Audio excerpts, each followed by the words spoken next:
जय हिंद दोस्तों। मैं राजेंद्र सिंह एआईसीटी में आप लोगों का फिर से स्वागत करता हूं दोस्तों। दोस्तों आज हम लोग स्टार्ट कर रहे हैं आज से अपनी 30 वर्ड पर डे वोकैबुलरी। जी हाँ दोस्तों, अब इंग्लिश ग्रामर के ऊपर कुछ काम करेंगे। आज है हमारा lesson number 1, increase your English vocabulary. तो इस सीरीज में हमारा आज चलेगा vocabulary first day lesson number 1। जी हाँ दोस्तों, आज से हम 30 वर्ड पर डे की एक प्रैक्टिस लेके आएंगे सेशन आप लोगों के लिए।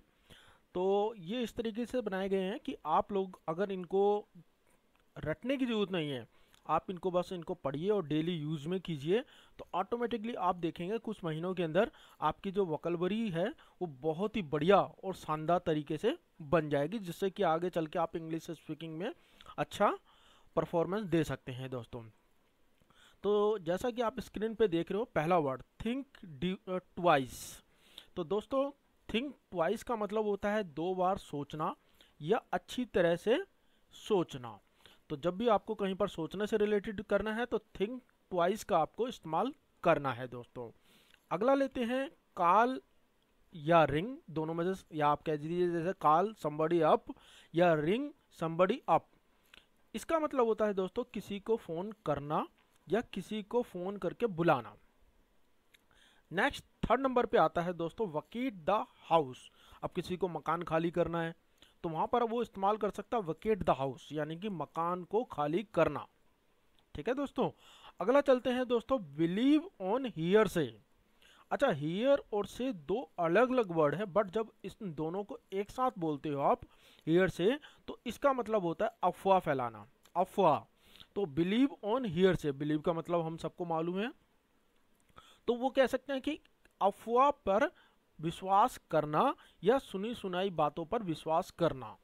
नेक्स्ट चीज आता है put off something, procrastinate something, यानी कि कोई काम को टाल देना। पुट ऑफ समथिंग या प्रोक्रास्टिनेट समथिंग, इसका मतलब होता है किसी काम को आगे के लिए टाल देना।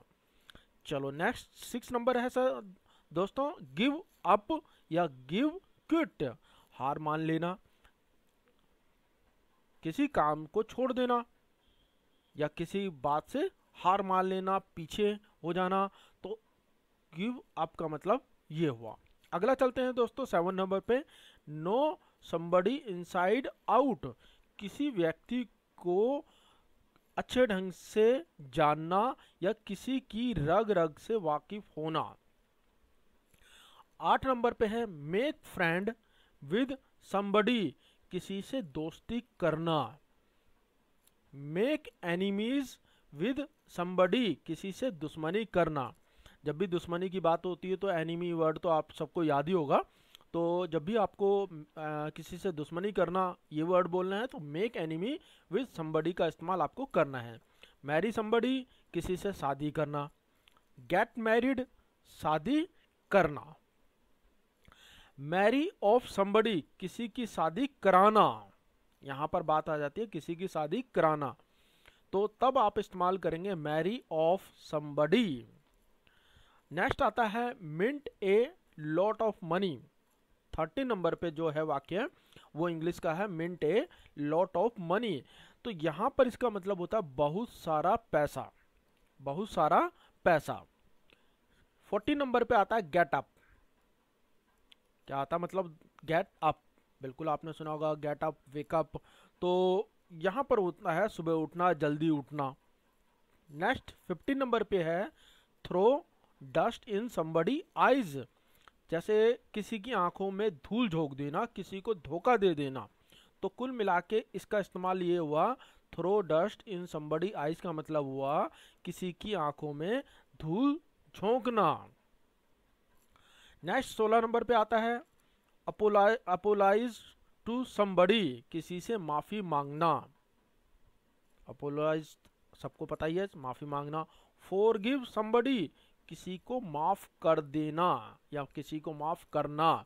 That's forgive somebody.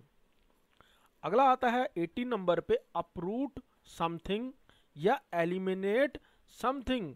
एलिमिनेट का मतलब आपको पता ही होगा, हटा देना, तोड़ देना, ख़त्म कर देना। तो यहाँ पर कहा गया है जड़ से समाप्त कर देना। रूट का मतलब आपको पता ही है, तो उसका उल्टा या उसके अपोजिट में वर्ड बना है अपरूट, यानी कि जड़ से ख़त्म कर देना, समाप्त कर देना। डिच समबडी, डिच का मतलब आपको पता ही है धोखा देना, या आप इसकी जगह इस्तेमाल कर सकते हो डिसीव्स समबडी, किसी को धोखा देना। जब भी धोखे देने की बात हो तो डिच वर्ड का आपको हमेशा याद रखना है। अगला है 20 नंबर पे make fun of somebody. Make fun of somebody या रिडिकुलस ऑफ समबडी, किसी का मजाक उड़ाना। मेक फन मतलब मजाक उड़ाना। तो जब भी इस तरह का वर्ड आए मेक फन ऑफ समबडी, तो किसी का मजाक उड़ाना उसका मतलब होता है। 21 पे है एम्ब्रेसिस टू समबडी। एम्ब्रेसिस का मतलब होता है शर्मिंदा करना। तो कुल मिला के यहाँ पर बना किसी को शर्मिंदा करना। तो शर्मिंदा के लिए हमेशा आपको याद रखना embrace word. Arrive at some place, arrive at some place, कहीं को आना, जैसे किसी जगह पर आना, तो उसके लिए आप इस्तेमाल करेंगे अराइव। इसी तरह से है रीच सम प्लेस, किसी स्थान पर पहुंचना, किसी स्थान पर पहुंचना। तो रीच सम प्लेस का मतलब किसी स्थान पर पहुंचना। 24 पे है लैंड समबडी मनी, किसी को उधार पैसे देना, किसी को पैसे उधार देना। लैंड समबडी मनी, किसी को पैसा उधार देना। 25 में आता है दोस्तों ही इज रनिंग फीवर, उसको बुखार है। जैसे बुखार, फीवर का मतलब आप समझते हैं, तो जिसको किसी को बुखार है तो वहां पर आप बोल देंगे he is running fever. Land somebody A helping hand, land somebody A helping hand, helping का मतलब आप दोस्तों जानते ही हो। तो यहां पर इसका मतलब होगा किसी का हाथ बटाना, किसी का हाथ बटाना। Lend a helping hand to somebody, lend a helping hand to somebody, किसी का हाथ बटाना या किसी की सहायता करना।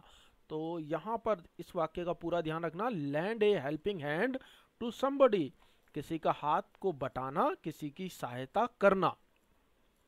28 नंबर पे आता है दोस्तों land an ear to somebody. अब ईयर का मतलब तो पता ही है, कान की बात हो रही है, तो किसी की बात पर ध्यान देना, यानी कि कान खोलकर बात को सुनना, किसी की बात पर ध्यान देना। In still good value in somebody, in still good value in somebody, good value मतलब होता है अच्छे संस्कार, किसी में अच्छे संस्कार होना। 30 नंबर पे और आज का लास्ट है feel fear in somebody, feel fear in somebody. Fear का मतलब आप लोगों को सबको मालूम होगा, नहीं तो बिल्कुल याद कर लीजिए। फियर का मतलब डर से होता है, किसी में डर डालना या किसी में डर को बैठा देना, कोई ऐसी बात करना कि किसी के अंदर डर बैठ जाए, तो फील फियर इन समबडी का इस्तेमाल किया जाता है। तो दोस्तों ये थे आज की लेसन नंबर 1 के 30 वर्ड जिनका मैंने आपको डिस्क्राइब किया। Dear friend, for English speaking there is 2 things is important. One is your grammar. Soon we will starting this series. Second is vocabulary. तो इसकी सीरीज में स्टार्ट कर चुका हूं दोस्तों। जैसा कि AICTE ने आप लोगों से प्रॉमिस किया था कि आपको इसके ऊपर भी वीडियो बना के देगा, तो आप लोगों से रिक्वेस्ट यही है कि हमारे इस चैनल को सब्सक्राइब, लाइक, शेयर और कमेंट करना बिल्कुल ना भूलिएगा। Thank you very much.